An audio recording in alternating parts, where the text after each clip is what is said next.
Boa noite a todos. Vamos fazer uma leitura em Hebreus, capítulo 10.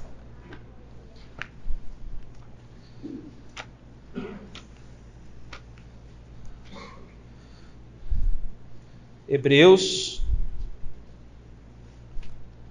capítulo 10.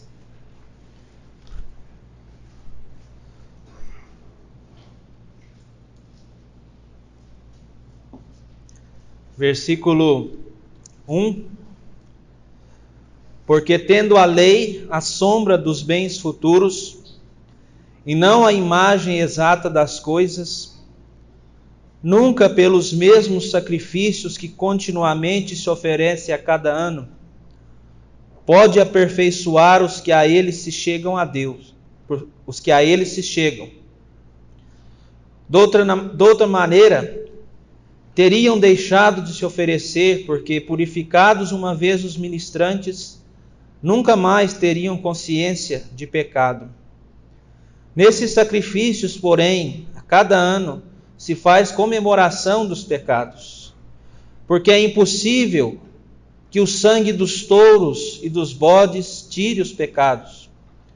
Por isso, entrando no mundo, diz: sacrifício e oferta não quiseste, mas corpo me preparaste.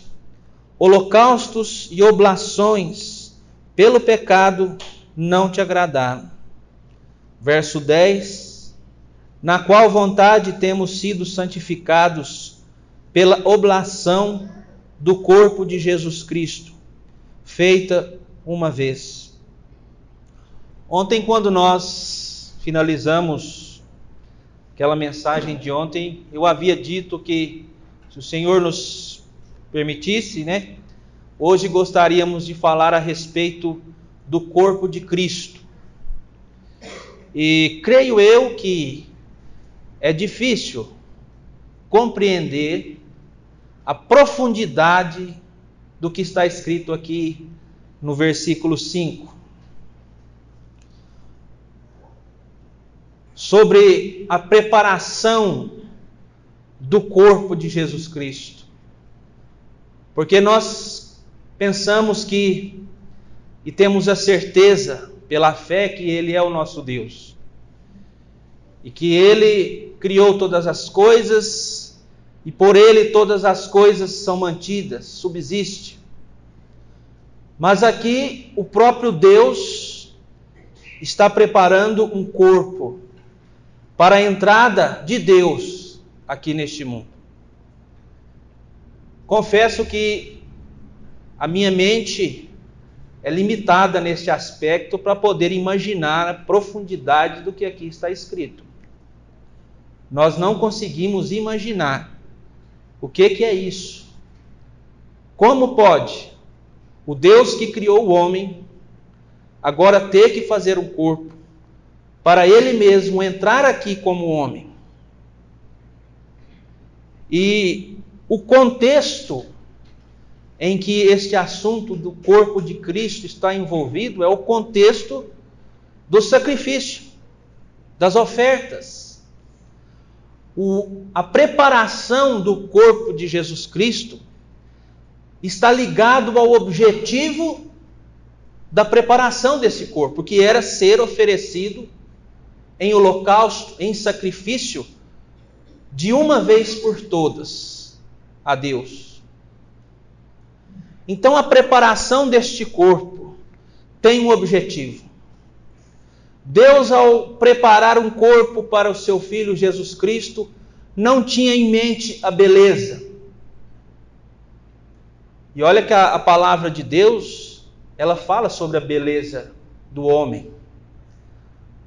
A Bíblia fala sobre Salão, que era um homem belo. A Bíblia fala que Davi era um homem belo, que José era um homem belo. A palavra de Deus fala sobre os olhos de Lia. A palavra de Deus dá detalhes em algumas passagens da Bíblia a respeito da fisionomia das pessoas, de como elas eram. Zaqueu era um homem pequeno. Golias, um gigante. Mas acerca do Filho de Deus, nós não temos detalhes de como era. Cor dos seus olhos, seus cabelos, sua estatura, nada. Nada, nada e nada. Isaías 53 resume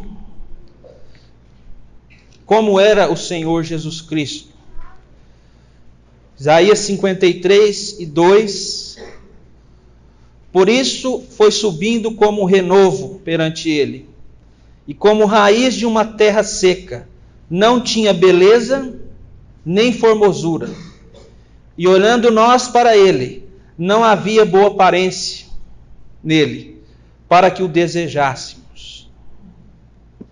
Certamente, ao olhar para o Senhor Jesus Cristo, ele não era um homem, a sua fisionomia, o seu aspecto físico, não era como o de Davi, como o de Absalão, como dos homens que eram descritos como homens bonitos, por assim dizer.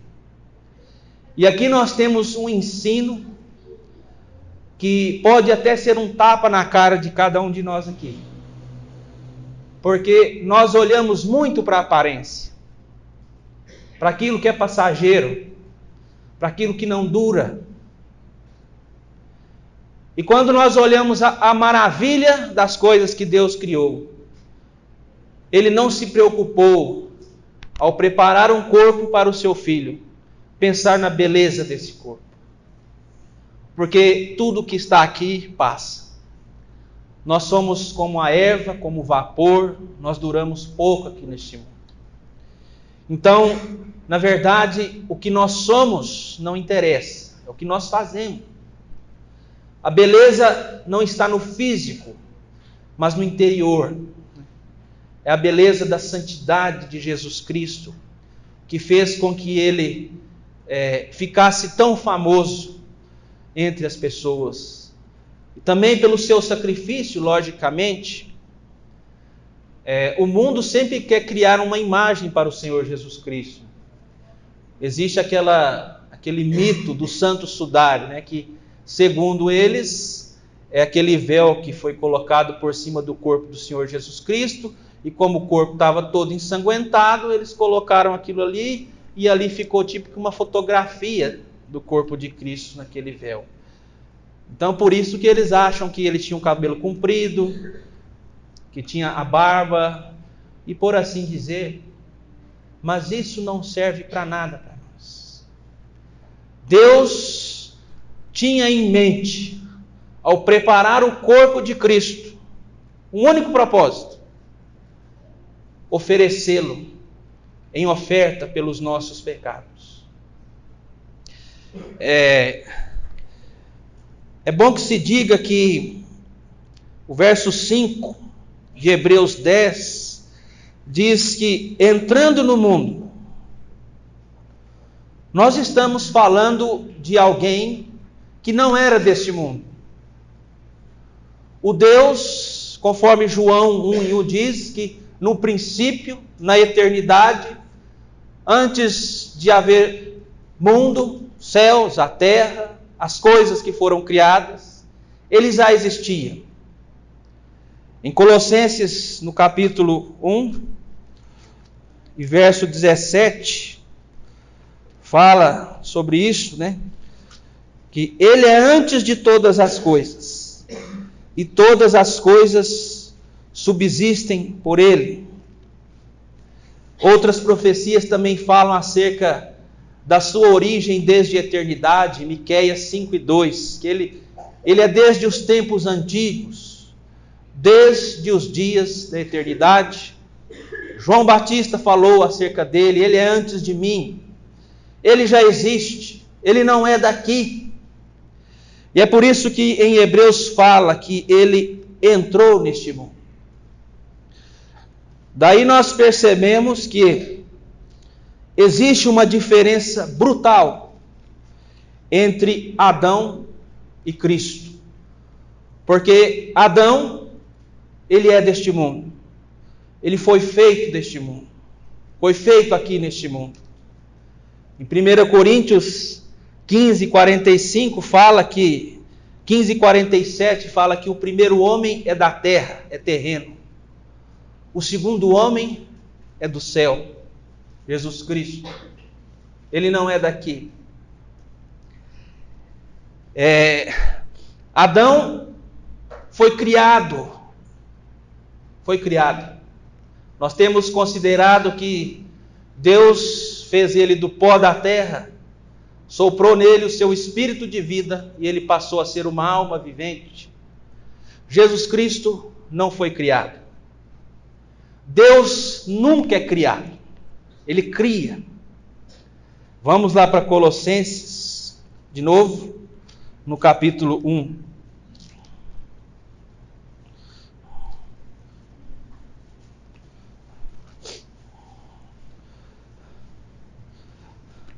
Colossenses 1, verso 15, acerca de Jesus Cristo, fala o qual é a imagem do Deus invisível. Ele é a representação do Deus invisível. Nele, em Jesus Cristo, os homens puderam ver Deus na forma humana. Mas aqui diz que ele é o primogênito de toda a criação.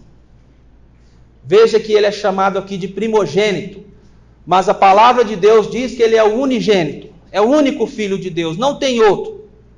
Mas quando você estuda a Bíblia, você vai ver que o primogênito, ele tinha o direito, a porção dobrada do pai. Ele tinha autoridade sobre os seus irmãos, ele agia como sacerdote. Então aqui fala dessa posição de Jesus Cristo, como aquele que tem toda a autoridade, como aquele que tem tudo aquilo que Deus criou. Tudo foi feito por ele e para ele. É uma posição de privilégio, de autoridade, de honra. Ele não foi a primeira criatura a ser criado. Não é isso que está contido aqui. A ideia do primogênito aqui fala de uma posição de autoridade, de honra, de privilégio que todo primogênito humano tem. Então Cristo, ele não é criado, ele cria. Deus nunca pode ser criado, ele cria. Então nós temos essa grande diferença. Adão foi criado, Cristo cria. E outra diferença que nós podemos perceber é que 1 Coríntios 15 e 45 fala que o primeiro homem, Adão, foi feito alma vivente. Deus, quando soprou nele o espírito de vida, ele passou a ser alma vivente. Então ele recebeu de Deus vida. Jesus Cristo é espírito vivificante. Ele dá a vida.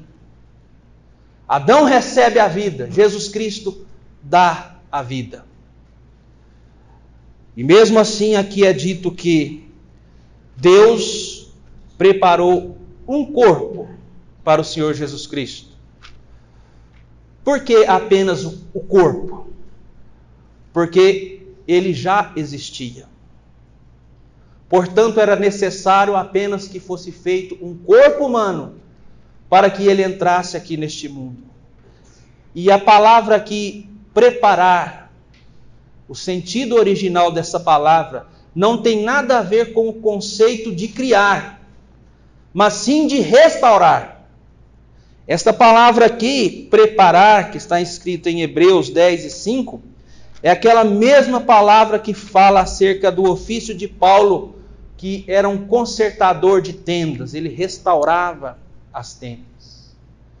Então a ideia de Deus, ao preparar um corpo para o seu filho, era restaurar alguma coisa.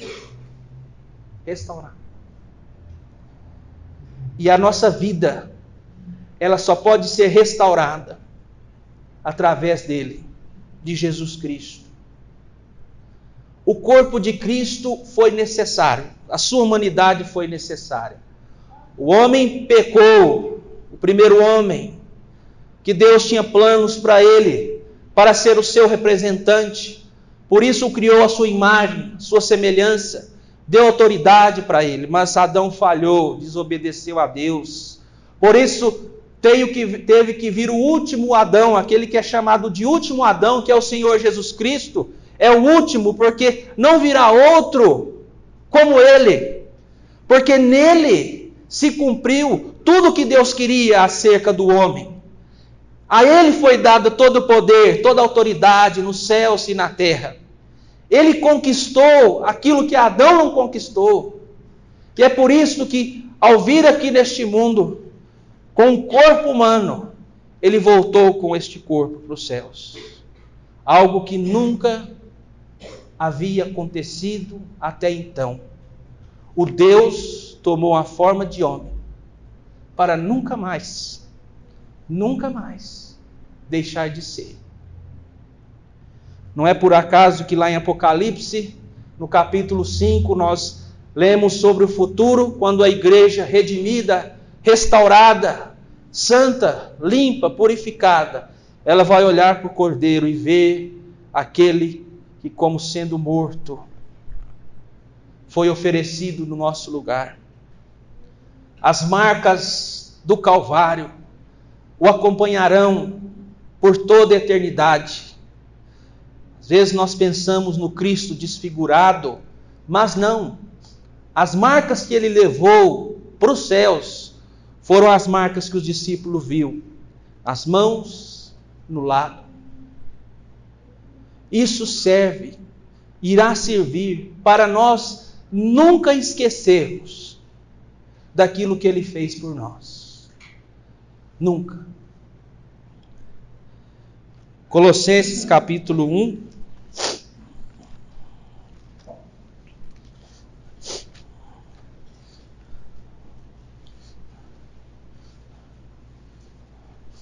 Verso 21. A vós também que no outro tempo éreis estranhos e inimigos no vosso entendimento pelas vossas obras más, mas agora contudo vos reconciliou no corpo da sua carne, pela morte, para perante ele vos apresentar santos e irrepreensíveis e culpáveis. O corpo de Jesus Cristo foi necessário que ele tomasse um corpo para poder ser o motivo, o principal eixo da reconciliação entre Deus e os homens. E aqui diz no verso 20 que através da sua morte ele reconciliou todas as coisas, ele equilibrou todas as coisas. Então nós temos aqui a necessidade de um corpo. Era necessário que fosse assim. O homem pecou em corpo, alma e espírito. Jesus Cristo, para restaurar todas as coisas, é necessário que ele viesse corpo, alma e espírito.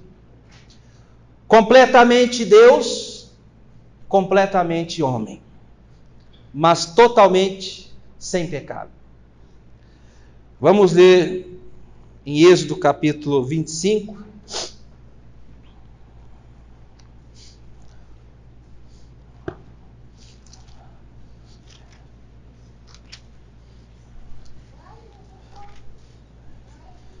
Êxodo 25, verso 8.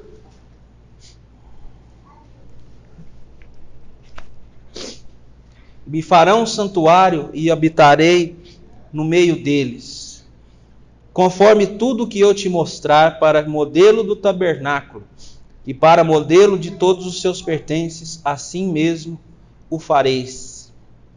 É Deus, depois que tirou o povo de Israel do Egito, ele mandou a Moisés que ele construísse o tabernáculo. E Deus deu a ele toda a planta, todos os detalhes, os materiais, tudo o que era necessário para construir o tabernáculo.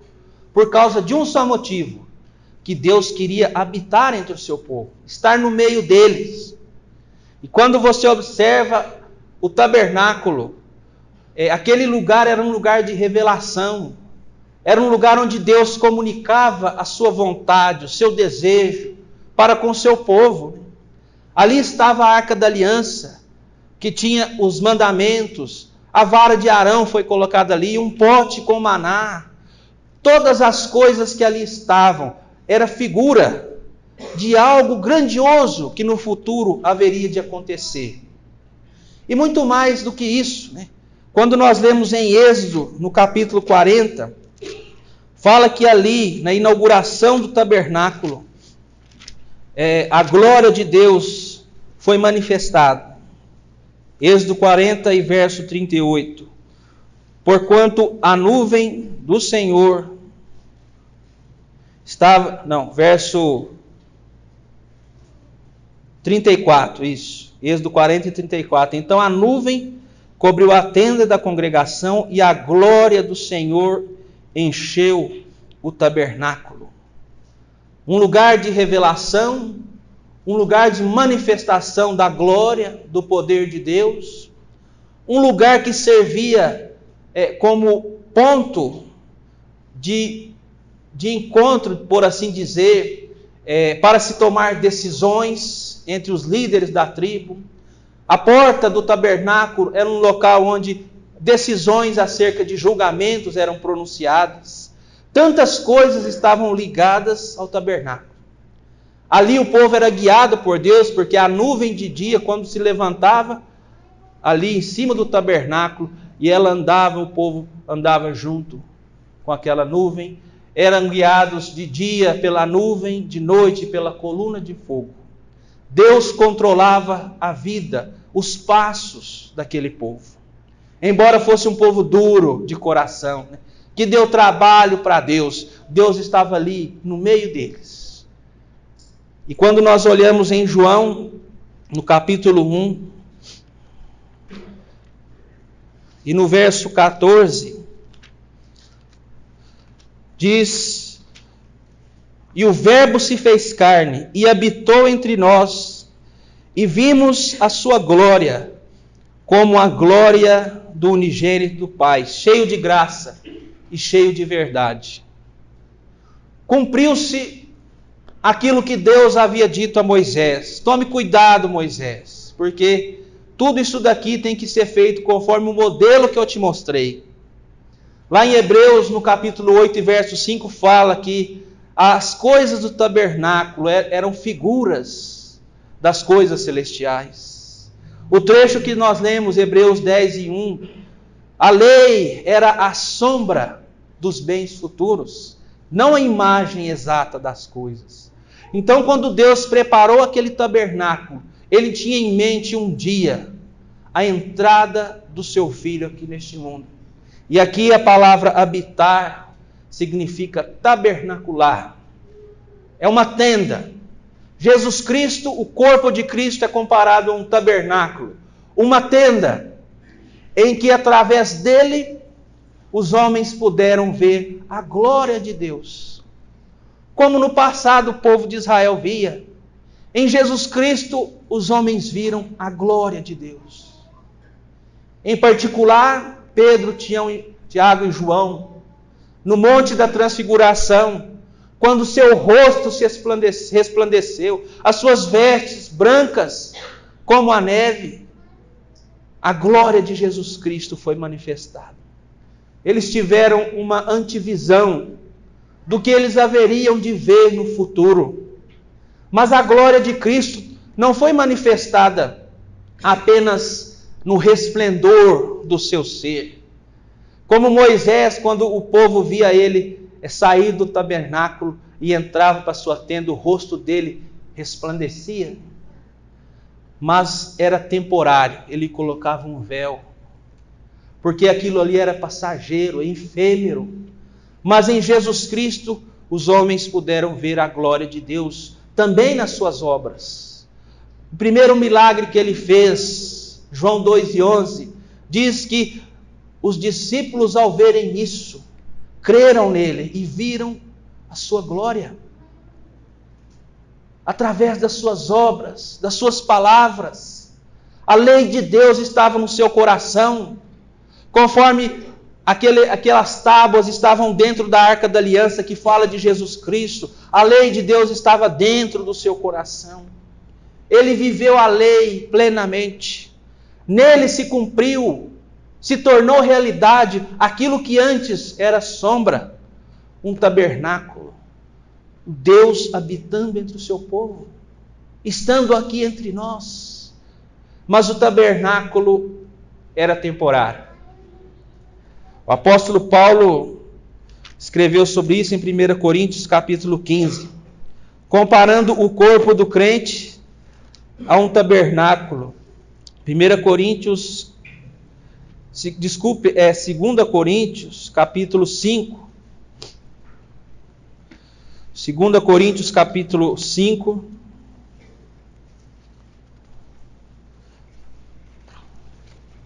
verso 1, porque sabemos que se a nossa casa terrestre desse tabernáculo se desfizer, temos de Deus um edifício, uma casa não feita por mãos, eterna nos céus. O tabernáculo foi uma tenda temporária, enquanto Israel peregrinou no deserto. Mas chegou-se o tempo em que ela se desfez, não existia mais.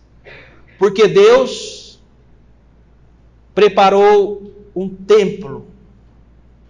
E nós vamos ver que o corpo de Jesus Cristo, Ele mesmo disse que é comparado a um templo. João capítulo 2. João 2.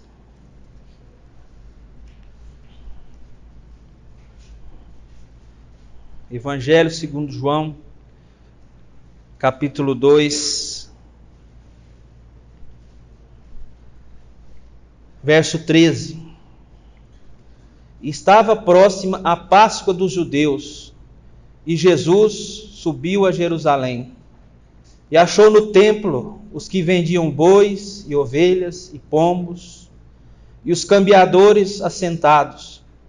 E tendo feito um azorrague de cordéis, lançou todos fora do templo, também os bois e as ovelhas, espalhou o dinheiro dos cambistas e derrubou as mesas. E disse aos que vendiam pombos: tirai daqui estes, e não façais da casa de meu pai casa de venda. E os seus discípulos lembraram-se do que está escrito: o zelo da sua casa me devorou. Responderam, pois, os judeus e disseram-lhe: que sinal nos mostras para fazeres isto? E Jesus respondeu e disse-lhes: derribai este templo, e em 3 dias o levantarei. Disseram, pois, os judeus: em 46 anos foi edificado este templo, e tu o levantarás em 3 dias? Mas ele falava do templo do seu corpo.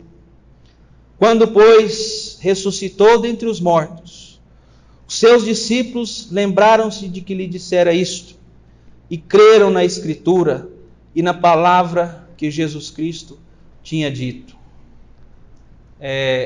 Jesus Cristo, ele fez 2 purificações do templo. Essa foi a primeira, logo após o seu batismo. E uma outra foi realizada também no final do seu ministério. E é interessante que o verso 13 começa falando que estava próximo à Páscoa, a festa dos judeus. Quando nós olhamos o Velho Testamento, a Páscoa foi instituída por Deus. Era uma ordenança divina, a festa do Senhor. Mas aqui diz que é a festa dos judeus. O Espírito Santo quis deixar isso para nós. É porque no tempo de Cristo, tudo que havia ali em relação à lei, os sacrifícios, as ofertas, tudo que Deus tinha ordenado no passado, tinha virado de cabeça para baixo. Por causa das tradições dos homens, por causa das invenções, a novidade, a vontade de querer mudar o que já está estabelecido. Então as imaginações dos sábios daquela época inverteram o valor os valores daquilo que Deus tinha estabelecido. Então não era mais a festa do Senhor, era a festa dos judeus, porque a tradição substituiu o mandamento divino. E o Senhor Jesus Cristo criticou os fariseus por causa disso. Vocês estão invalidando os meus mandamentos por causa da vossa tradição. E aqui diz que era a festa dos judeus. E Jesus Cristo estava ali, andando no templo. Embora saibamos que ele, ao oferecer-se a si mesmo na cruz, a dispensação da lei findou-se e uma nova aliança foi feita. Mas ainda aqui o sistema da lei estava operando, porque ele não havia morrido. E quando ele olhou, chegou naquele lugar e viu tudo o que estava acontecendo, o comércio que estava acontecendo ali, né? O desprezo pelas coisas de Deus, pelos seus mandamentos, tudo estava invertido. Ele indignou-se. E ali ele demonstrou aquele zelo divino. Se Jesus Cristo teve zelo pelas coisas de Deus, quem somos nós para não ter zelo? O crente não pode ser passivo, aceitar qualquer coisa, ser um cordeirinho, por assim dizer, como as pessoas do mundo gostam de falar. Nós temos que defender a palavra de Deus, as verdades, dentro de um contexto que isso nos permita defender. Nós não podemos ficar omissos diante do erro, por assim dizer. Temos que defender as verdades. O próprio Cristo defendeu ao ver as coisas erradas em seus dias, tendo zelo por aquilo que pertencia a Ele mesmo. Nós não vamos ter, irmãos, zelo nas coisas de Deus. É um zelo com sabedoria, né? Às vezes o zelo ultrapassa também, né? Ultrapassa o limite das coisas. O zelo de Jesus Cristo foi um zelo dentro da sabedoria divina. Vendo uma coisa que estava errada durante muito tempo, as coisas sendo invertidas, pessoas querendo mudar o que está estabelecido, tradições humanas, ideias humanas, tentando mudar o que já estava estabelecido. Infelizmente tinha acontecido isso. Se houvessem ali sacerdotes, homens dignos, que defendessem a palavra de Deus, a festa aqui continuaria sendo a festa do Senhor. Mas não, quiseram mudar. E Jesus Cristo aqui fez toda esta coisa. É interessante que os judeus não tiveram ódio dele. Não tiveram. Eles desprezou ele, né? Quem que é você para chegar aqui e fazer todas essas coisas? Desprezando ele. Não é de se admirar que os judeus desprezaram o Senhor Jesus Cristo. Isso é desde o seu nascimento. Quando ouviram falar acerca do menino Jesus que estava lá, criança, bebê, os magos buscando, querendo saber onde ele estava. Os homens, os conhecedores da lei, falaram acerca do lugar onde ele haveria de nascer, mas ninguém se interessou em ir lá. Desprezado. Os judeus, eles pedem sinais. Que sinais você tem para fazer isso? Eles disseram isso querendo saber quem era você. Qual é a sua autoridade? Você não é um profeta? Você não é um rei? Porque no passado, os profetas defendiam o templo, falaram sobre o templo. Os reis, alguns reis piedosos, fizeram purificações no templo, como nos dias de Josias, Ezequias. Então, quem é você para chegar aqui, ainda desconhecido, o início do seu ministério, e fazer todas estas coisas? Então ele deu um sinal para ele, que não foi entendido nem por eles e nem pelos discípulos. E esse sinal aqui foi motivo do assunto do julgamento de Cristo, quando ele estava diante das autoridades. Quando chegaram lá, todos contra ele, já humilhado, cuspido, bateram nele, não achavam nenhum motivo para condená-lo. E de repente chegaram alguns e disseram: você falou que este templo seria derrubado e em 3 dias reedificado novamente. Foi o que os judeus falaram aqui. Esse templo demorou 46 anos para ser, na verdade, o que houve foi um embelezamento deste templo, porque o segundo templo foi construído nos dias de Esdras.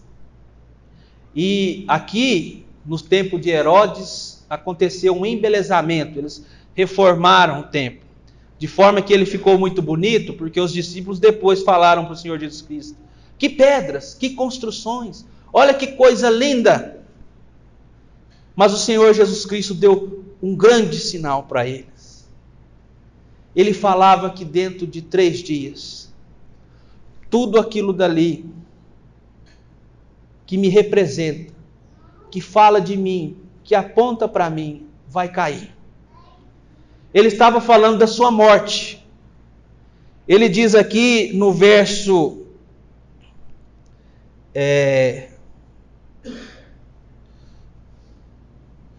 João 2 e versículo 19. E disse-lhe: derribai este templo. O Senhor Jesus Cristo falou quem iria derrubar esse templo. Era vocês. Eu vou morrer por causa dos seus pecados. O templo do meu corpo vai ser destruído por causa de vocês, judeus, gentios, pecadores. Eu vim neste mundo para isso, para morrer por causa dos seus pecados e para ser ressuscitado, para que vocês possam ser justificados. Este templo vai cair. Como caiu o primeiro, como caiu o segundo. Mas aqui ele falava do templo do seu corpo, que iria ser derrubado por causa dos nossos pecados. Ele iria passar pela morte, mas Deus haveria de ressuscitar aquele corpo.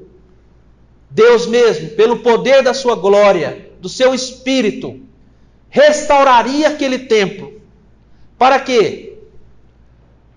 Para que a partir deste ato de amor, os homens nunca mais iriam precisar de tabernáculo, que era temporário, de um templo físico, de pedras, mas sim do Senhor Jesus Cristo.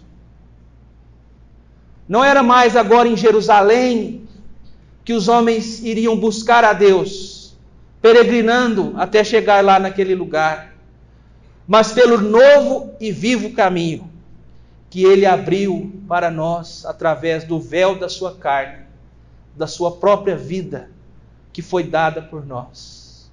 Não seria mais em Jerusalém, agora em qualquer lugar do mundo, seja quem estiver no Japão, na China, na África, aqui no Brasil, nos Estados Unidos, em qualquer lugar desse globo terrestre, as pessoas não precisam de ir mais em Jerusalém.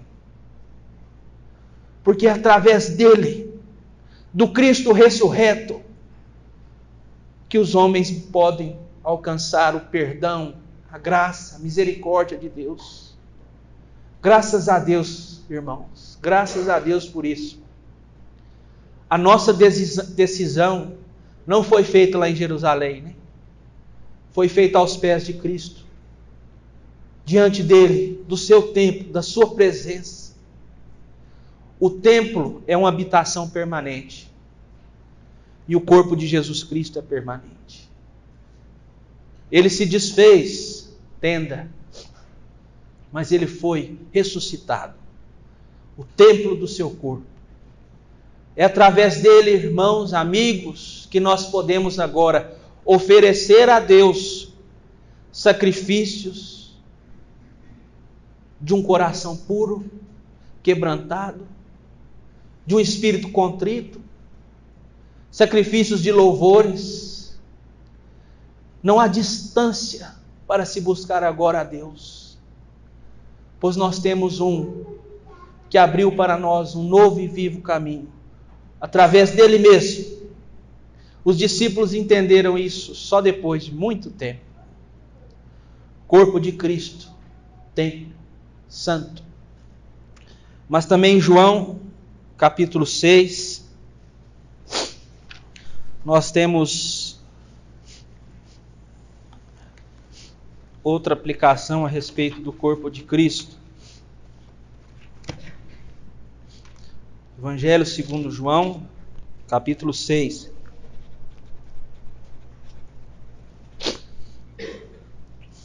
Verso 33.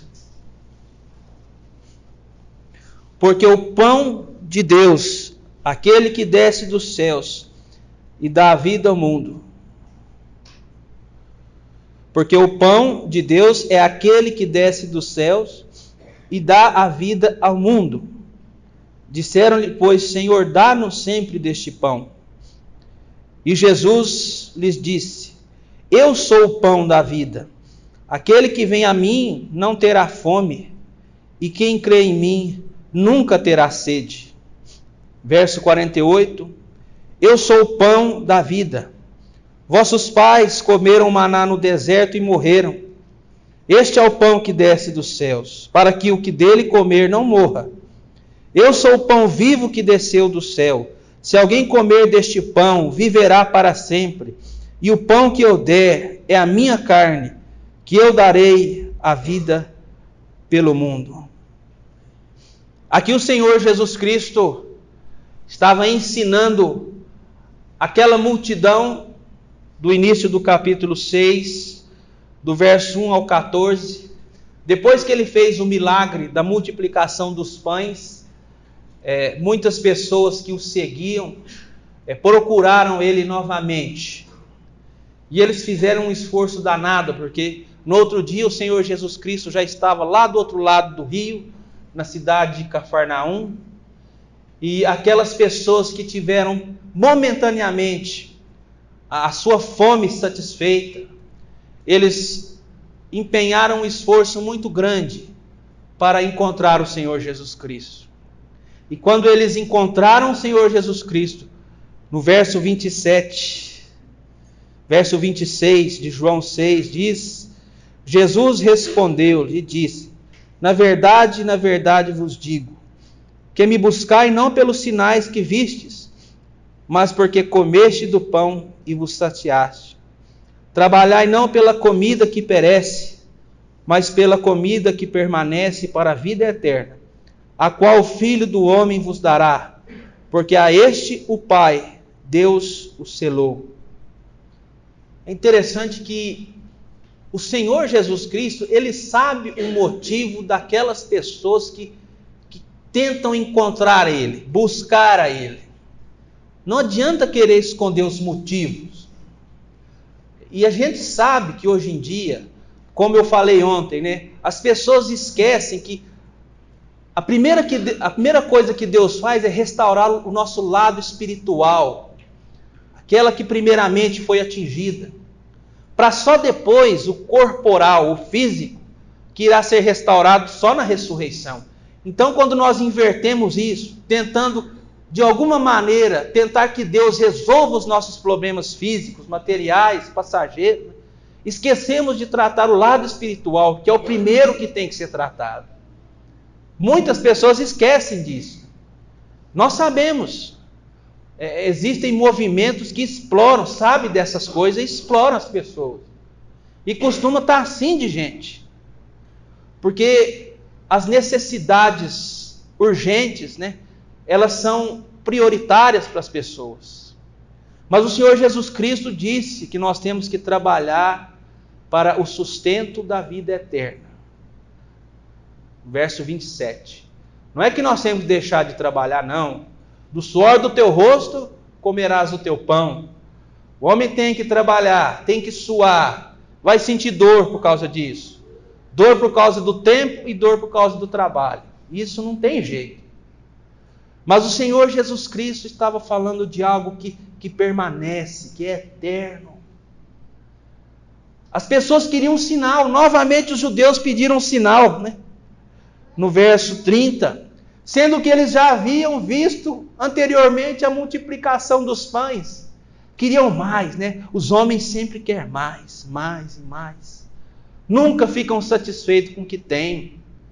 Nós estamos vivendo em um mundo totalmente avarento. As pessoas só querem mais, é o desejo de ter as coisas materiais, o amor pelo dinheiro, pelo ganho. É assim. Mas o Senhor Jesus Cristo propôs algo maior para eles. Eles queriam o maná, né? Eles lembraram do assunto do maná, porque o maná, ele foi dado para o povo de Israel quando eles estavam caminhando no deserto durante 40 anos. Então foi um sustento que Deus deu para o seu povo durante um certo tempo. Então eles queriam mais ou menos isso, né? Eles queriam que os seus desejos, as suas vontades fossem satisfeitas não só uma vez, como na multiplicação dos pães, mas eles queriam toda vez. E eles ainda não estavam entendendo o que o Senhor Jesus Cristo falou. Quando ele lhes propôs dar a eles um sustento que duraria para sempre. Ele falou aqui, né, que o pão de Deus é aquele que desce do céu e dá vida ao mundo. Ele não estava falando do maná, porque o maná foi dado para Israel, não para o mundo, e foi temporário.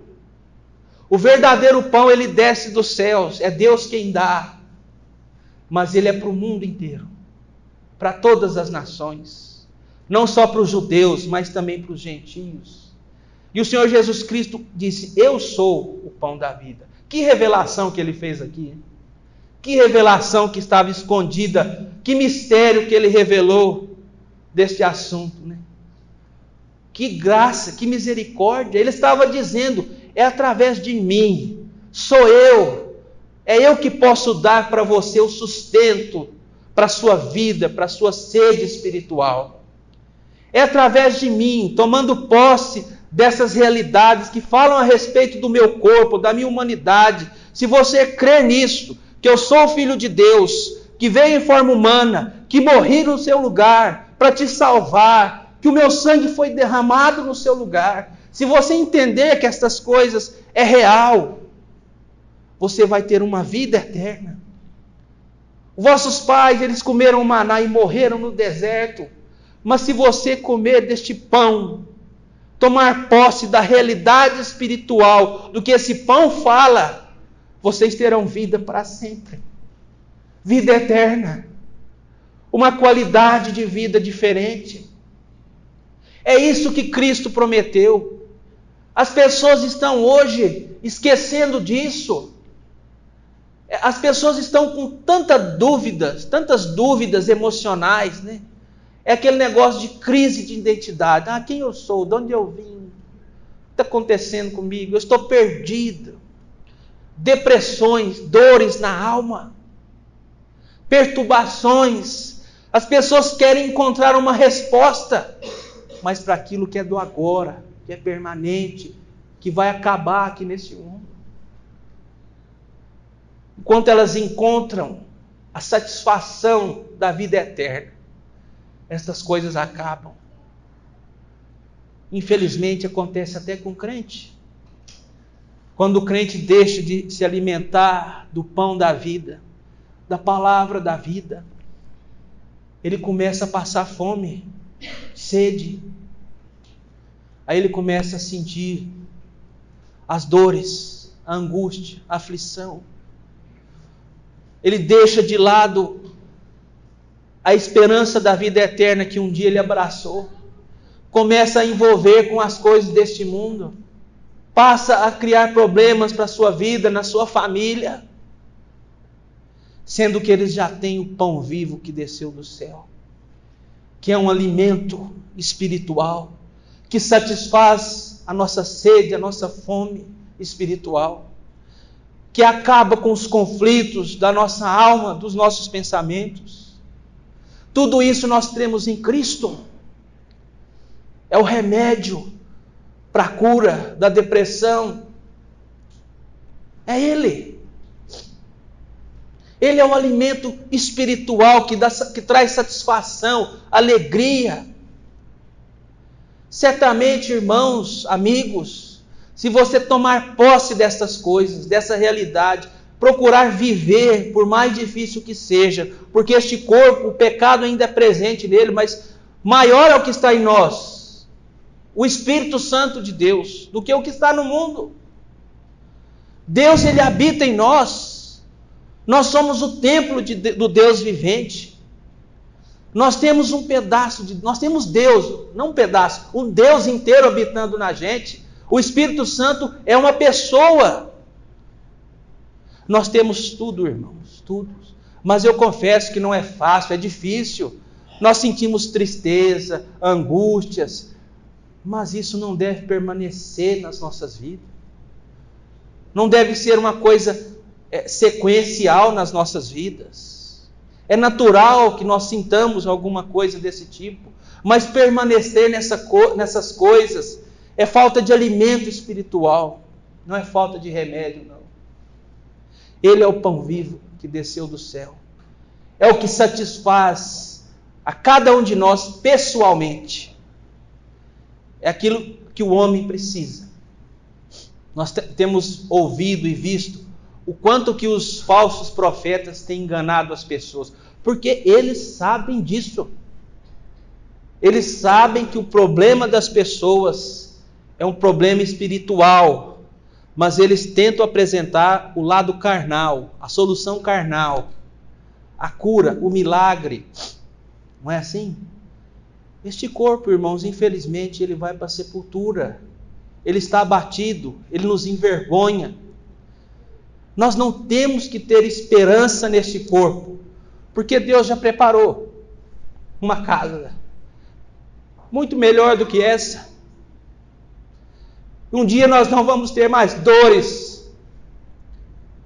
Ele vai enxugar os nossos olhos das lágrimas, das dores, das aflições.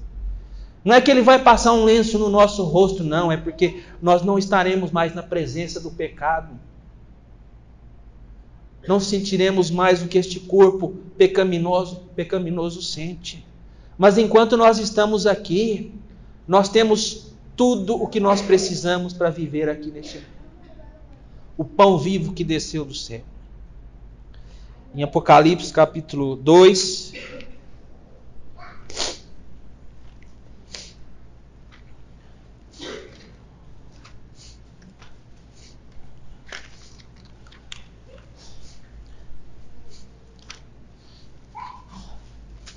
verso 17, apenas a primeira parte, que está ligada ao nosso assunto. Apocalipse 2 e 17. Quem tem ouvidos, ouça o que o Espírito diz às igrejas. Ao que vencer, darei a comer o maná escondido. O maná escondido é uma alusão àquilo que está escrito em Êxodo 16. Vamos ler Êxodo 16 para compreender ao que se refere o maná escondido. Esse capítulo todo, aqui de Êxodo 16, Deus ele dá o maná para o seu povo, ele instrui Moisés diversas coisas aqui, mas no verso 32, Êxodo 16, 32, Deus disse a Moisés: esta é a palavra que o Senhor tem mandado. Encherás um homer dele e guardá-lo-ás, dele aqui do maná, e guardá-lo-ás para as vossas gerações, para que vejam o pão que vos tenho dado a comer neste deserto, quando eu vos tirei da terra do Egito.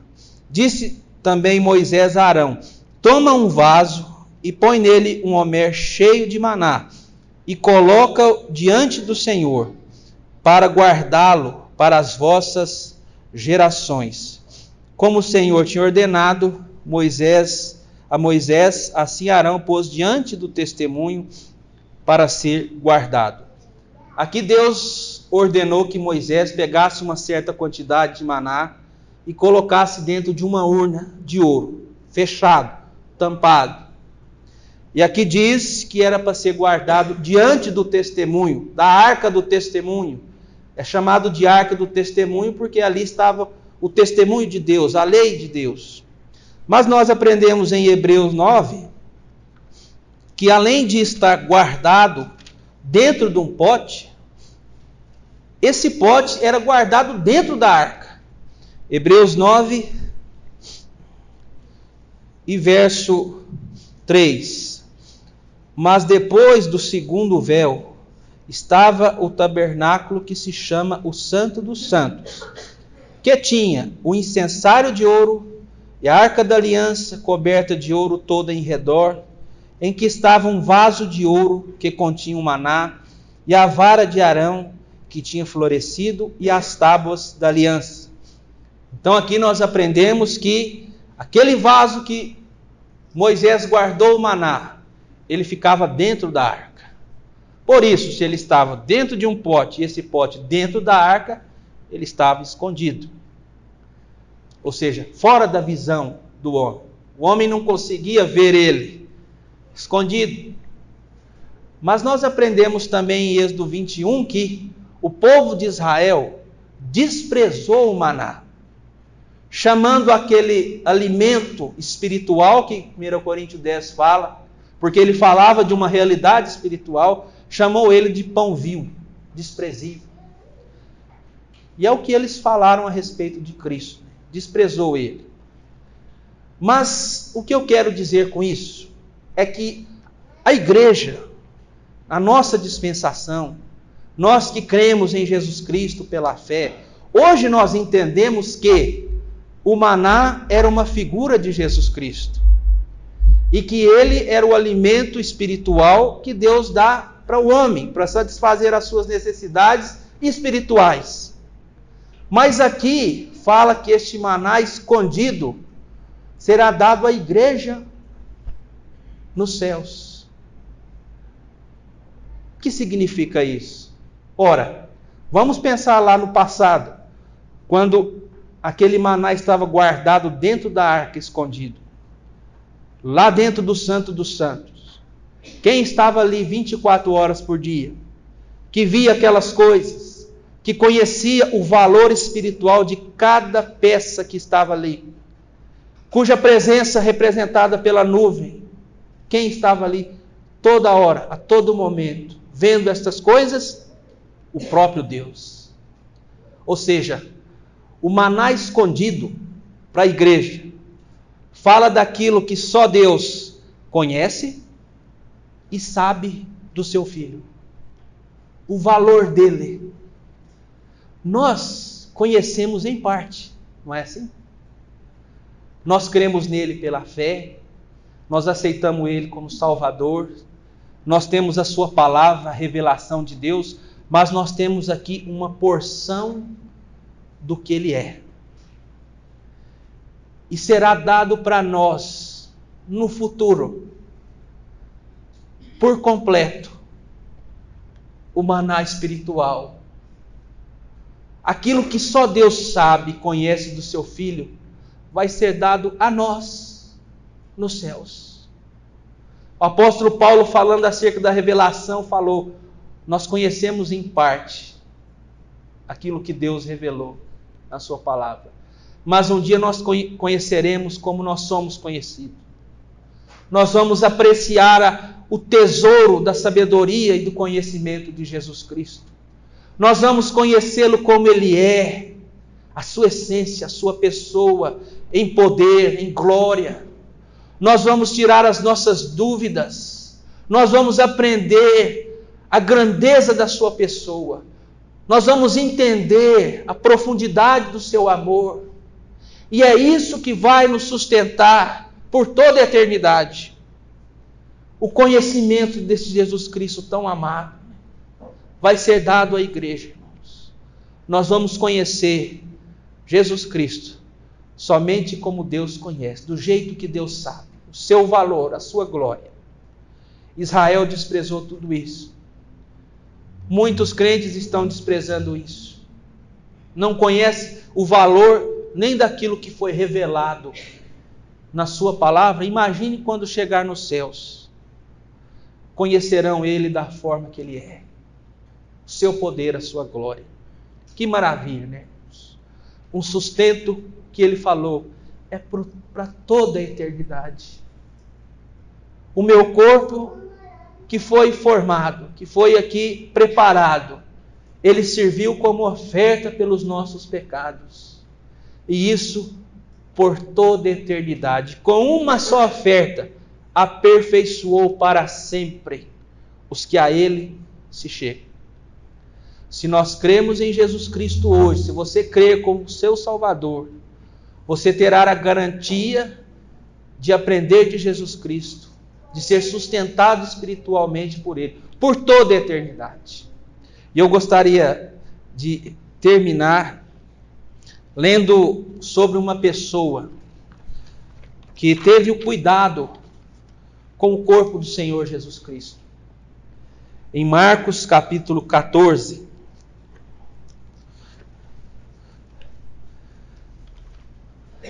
Marcos capítulo 14,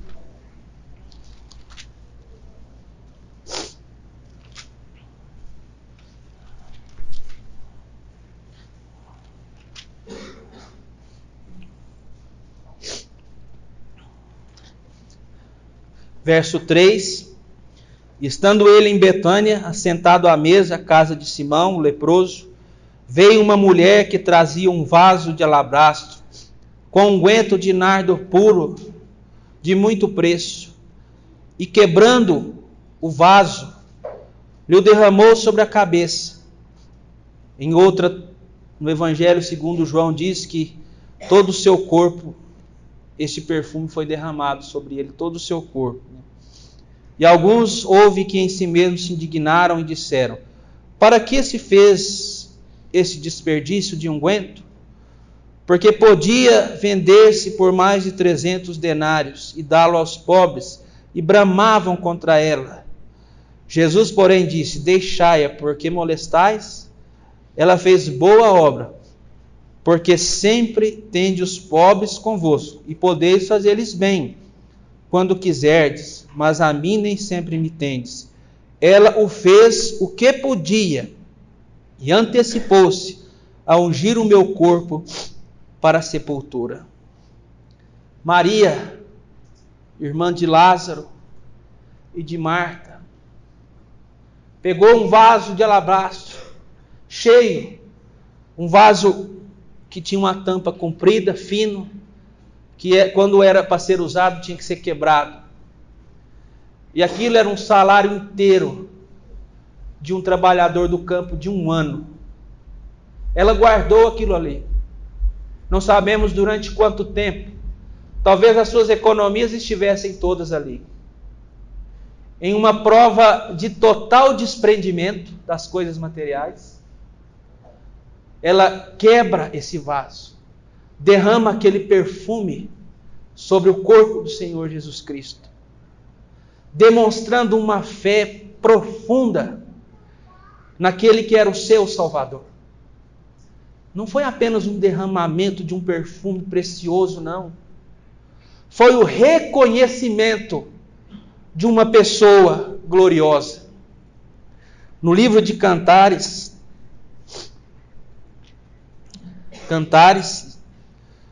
de Salomão, escrito por Salomão, no capítulo 1,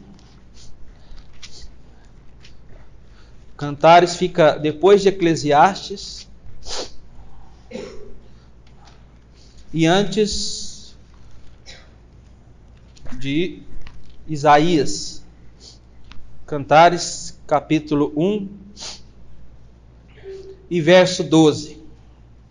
Enquanto o rei está sentado à sua mesa, o meu nardo exala o seu perfume. Jesus Cristo estava assentado.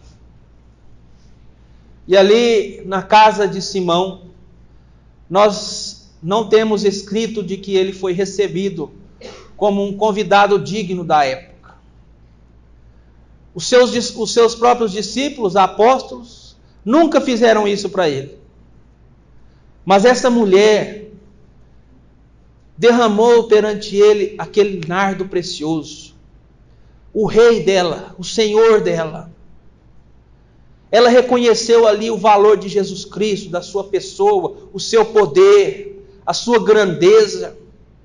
Isso sim é uma boa obra. Às vezes as pessoas querem fazer demais e esquecem de fazer do jeito certo, né? Às vezes, peregrinações, pagar promessa, tantas outras coisas. Eu não me recordo, talvez os irmãos depois podem até me falar, mas eu não conheço um outro trecho na Bíblia, no Novo Testamento, nos Evangelhos, em que o Senhor Jesus Cristo fala de alguém fazendo o bom para ele, né? Ela fez o bem. Ela reconheceu quem eu sou. Ela sabe quem eu sou, o meu valor. Ela não disse palavra nenhuma, mas a sua atitude reconheceu o meu valor. Ela reconheceu que eu iria morrer e que eu iria ressuscitar. Porque depois algumas Marias foram lá no sepulcro para preparar o corpo de Cristo, mas ele já havia subido. Não foi necessário, porque ela já fez isso aqui antecipadamente, demonstrando um profundo conhecimento de que Jesus Cristo iria morrer, iria ressuscitar. Com uma só atitude, ela demonstrou todo esse conhecimento, sem palavras. O Senhor Jesus Cristo admirou aquela mulher, honrou aquela mulher, porque lá em Provérbios fala que um bom nome vale muito mais do que o azeite precioso. Muito mais. Ele falou para ela: em todo lugar onde esse evangelho for pregado, vai ser contado o que ela fez. Será que todos os domingos, quando alguém prega o evangelho, você escuta falar sobre isso? Não é sobre ela, o nome dela, a Maria, mas é contar o que ela fez. Eu confesso que durante muito tempo eu tinha dificuldade para entender isso daí, porque eu pensava, Senhor, todos os dias eu vou, todo domingo eu vou, sempre que eu ouço alguém pregar o evangelho, não é citado o nome dela, não é contado nada a respeito dela, mas o Senhor Jesus Cristo pediu para ser lembrado do que ela fez. E o que ela fez foi reconhecer que Jesus Cristo é o Senhor, é o Rei, que morreu e ressuscitou dos mortos. E não é isso que uma mensagem do Evangelho conta? Fala que Jesus Cristo é o Senhor, que é o Rei, que morreu e ressuscitou dentre os mortos. Aquilo que ela fez está contido na mensagem do Evangelho, sem antes ele ser anunciado. E Deus honrou aquela mulher. Como que ela sabia disso? Porque ela estava aos pés do Senhor. Todas as vezes, aprendendo do Senhor, ela sabia o valor de Jesus Cristo. Você sabe, irmão e irmã? Você sabe? Você está aos pés do Senhor Jesus Cristo. Com uma só atitude, ela reconheceu a grandeza do seu Salvador. Ela fez isso antecipando o corpo de Jesus Cristo, preparando ele para a sepultura. Que conhecimento! Eu quero agradecer a paciência dos irmãos pelo tempo que avançou, 10 para as 9. Se o Senhor assim nos permitir, amanhã eu gostaria de compartilhar sobre o corpo do crente. Porque quando nós cremos em Jesus Cristo, o nosso corpo muda de conceito diante de Deus. Ele passa a ter valor. Agora o templo do Deus vivente é a própria igreja, é os próprios crentes. E é isso que nós vamos pensar amanhã, se o Senhor assim nos permitir. Que Ele abençoe a sua palavra nos nossos corações. Amém.